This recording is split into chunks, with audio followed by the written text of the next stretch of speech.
'Twas the night before Toastmasters, while alone in my house.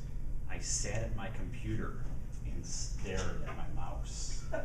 My cursor just blinked while my toes drummed the floor, when all of a sudden came a knock at my door.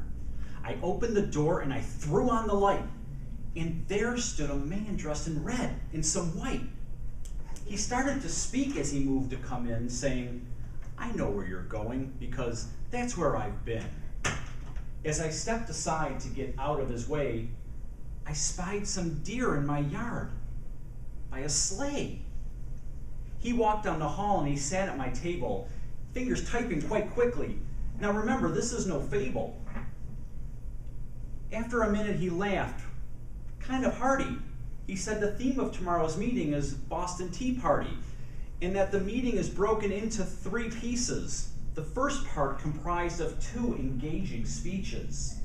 Toastmasters International offers a variety of books to help members work with prompts and on looks. The icebreaker is first, with 9 more to follow. In the basic manual, the projects are small to swallow. The next part of the meeting takes its name from the old horror flicks, that thrilling, exciting part known to all as Table Topics, where the master has picked for us 2 situations in words we must work into our conversation. With words like veteran, vertebrae, vons, and verbose, and questions like life is, white lies, and was is los, be sure to pay close attention to the questions you hear, for the master may pick a member or ask for a volunteer. The last part of the meeting is for evaluations, where members review the speaker's presentations and what they did well and what they may need to improve to help the speaker gain their public speaking groove. Then he shouted, "Counter keeps track of our audible pauses, while the grammarian watches for our fumbles with clauses. And the timer has cards, green, yellow, and red, and he watches the clock for how long we have said.